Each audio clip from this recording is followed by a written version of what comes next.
The marble floor gleamed, the chandelier sparkled, and the expensive Italian piano sat proudly in the center of the grand hall.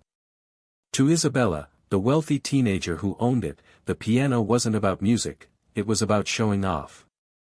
She tapped at the keys carelessly, laughing with her friends. But in the corner, pushing a mop, stood Mr. Harris, the school janitor. His uniform was worn, his shoes scuffed, but his eyes lingered on the piano with a quiet yearning. No one knew the secret he carried, until the moment he dared to sit at her piano, changing everything. The hall shimmered with extravagance. Chandeliers glistened like stars above, their golden light bouncing off marble floors polished so carefully they reflected every heel that clicked across them. At the center stood the piano, sleek, black, and magnificent. Its surface gleamed under the glow, a silent trophy that screamed wealth before it ever sang a note. Isabella sat proudly at its bench, her posture tall, her lips curved into a smirk. She struck a few notes, not with grace but with arrogance, the sound harsh and careless. Her friends, gathered around in sparkling dresses and pressed suits, clapped and laughed as though each clumsy chord was a masterpiece. Imported from Italy, Isabella boasted. Custom made. No other in the state like it. Her voice carried easily, feeding off the echo of admiration. To her, the piano wasn't an instrument, it was a crown, proof she belonged on a pedestal above others. In the shadows, nearly forgotten, moved Mr. Harris. His mop glided in slow arcs, tracing invisible patterns across the marble. He had worked in the school for decades, yet to the children he was barely a name. The janitor, they called him, as though his entire being could be summed up in a title.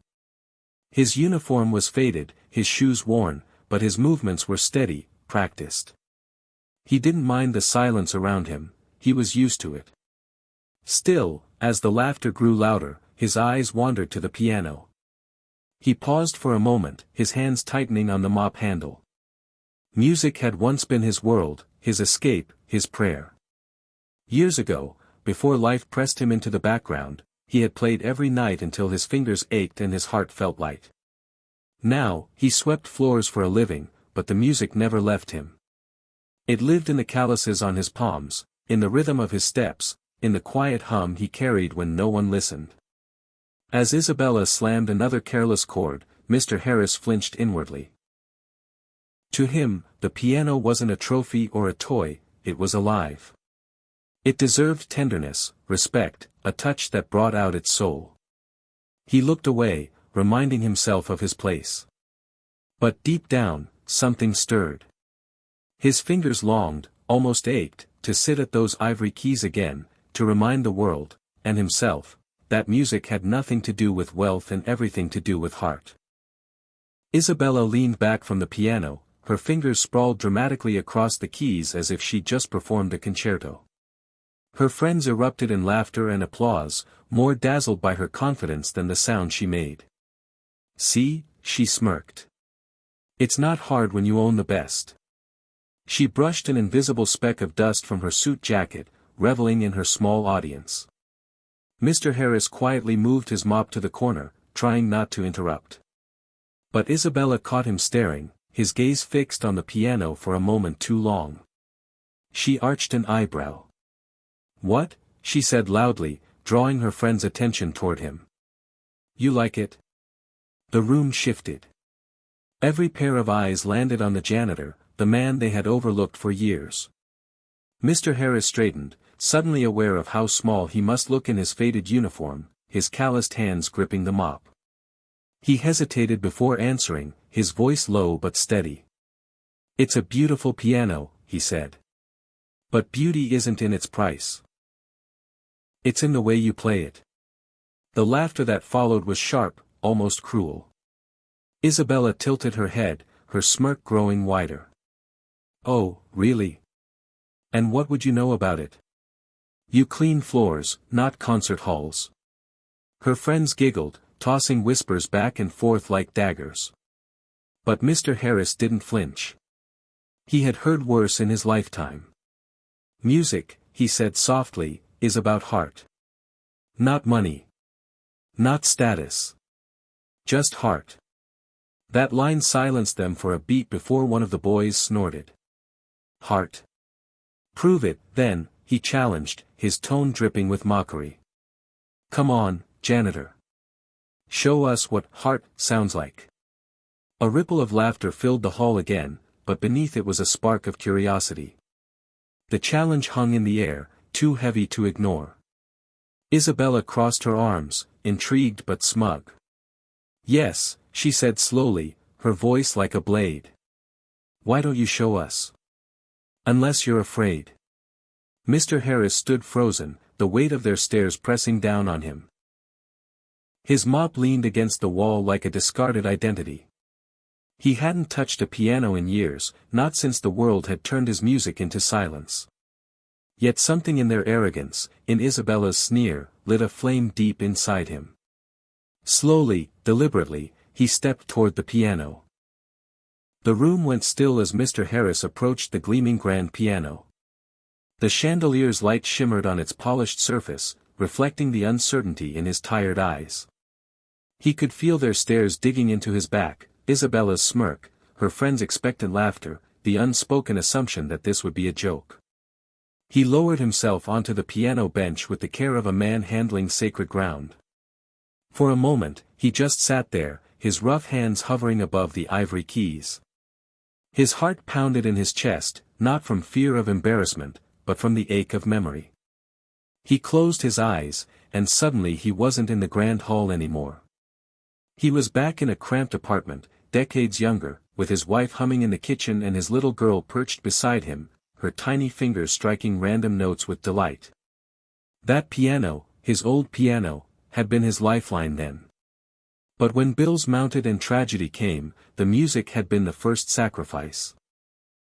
Now, all those years of silence pressed against him, begging to break free. His fingers touched the keys.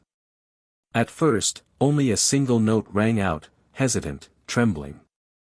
A few of the onlookers chuckled, whispering, certain their assumptions were correct. But then came another note, and another, woven together into a melody so tender, it seemed to hush the air itself. The laughter died. From the piano flowed not arrogance or performance, but raw, unfiltered emotion. A melody that spoke of longing, of heartbreak, of love so deep it survived beyond words. His hands, calloused from years of labor, moved with a grace that shocked even him. He wasn't just playing music, he was opening his soul. Isabella's smirk faltered. Her friends sat frozen, their eyes wide, their breaths shallow, as if the notes themselves had pinned them in place. The grand hall, moments ago filled with shallow applause and hollow laughter, now pulsed with something real, something alive. For Mr. Harris, time melted away. Every chord was a confession, every pause a prayer. He played for his daughter, for the wife he had lost, for every dream buried beneath years of struggle. The music swelled, filling the hall like light spilling into darkness. And when he lifted his hands, the silence that followed was deafening, charged, sacred, and unbreakable. For a long moment, no one moved. The silence after Mr. Harris's final note was heavier than applause, filled with awe and something unspoken that pressed into the hearts of everyone present. Isabella blinked rapidly, trying to shake off the strange warmth rising in her chest. She had invited her friends here to flaunt her wealth, to remind them of her power. Yet, in a single song, the janitor had stolen the spotlight, and not with riches, but with something she had never truly understood. Her friends exchanged glances, whispering in hushed tones. "I didn't know," one murmured. "That was beautiful," another admitted. For the first time, their admiration wasn't directed at Isabella. It stung her pride at first, but deeper still, it stirred something she didn't have a name for. She looked at Mr. Harris, really looked at him. His worn shoes, his faded uniform, the hands that had scrubbed her floors and emptied her trash now trembled slightly on his lap. But those same hands had just created something priceless, something her family's money could never buy. "Where did you learn to play like that?" she asked, her voice softer than she intended. Mr. Harris lifted his gaze, his eyes lined with both age and humility. Life taught me, he said simply. The piano was my way of speaking when words failed. It kept me alive when nothing else could. His honesty disarmed her. For the first time, Isabella saw the man not as the janitor, but as a human being, a father, a dreamer, someone who carried invisible stories as heavy as hers. A memory flashed across her mind, her late grandmother, the only person who had ever urged her to play the piano for joy, not for status. Music is meant to be felt, not owned, she used to say. Isabella had dismissed those words as quaint sentiment. Yet now, hearing Mr. Harris, she finally understood. The grand hall felt smaller, humbler, almost intimate. Isabella's friends didn't laugh anymore. They sat quietly, waiting to see what she would do. For the first time in her life, Isabella felt ashamed, not of the janitor's intrusion, but of herself. All her wealth, all her performances, had never once carried the weight of what he had just given them for free, truth wrapped in melody.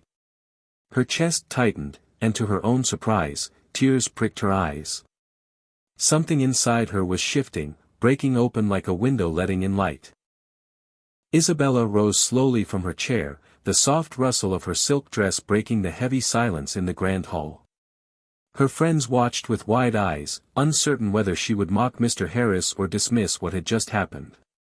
But her steps carried no arrogance this time, only hesitation, almost reverence, as she approached the man who had just unraveled her world with music. Mr. Harris stood awkwardly, ready to retreat, already bracing himself for reprimand. Years of invisibility had taught him not to expect kindness. But Isabella surprised him. That, she whispered, her voice trembling, was the most honest thing I've ever heard. Her words cracked the wall she had built around herself. Before anyone could blink, Isabella's eyes brimmed with tears. The same hands that once flaunted her fortune now reached toward the janitor, not to command, but to connect. I thought this piano was my prize, she admitted, her voice breaking. But you reminded me. It's meant to be played, to be lived, not displayed.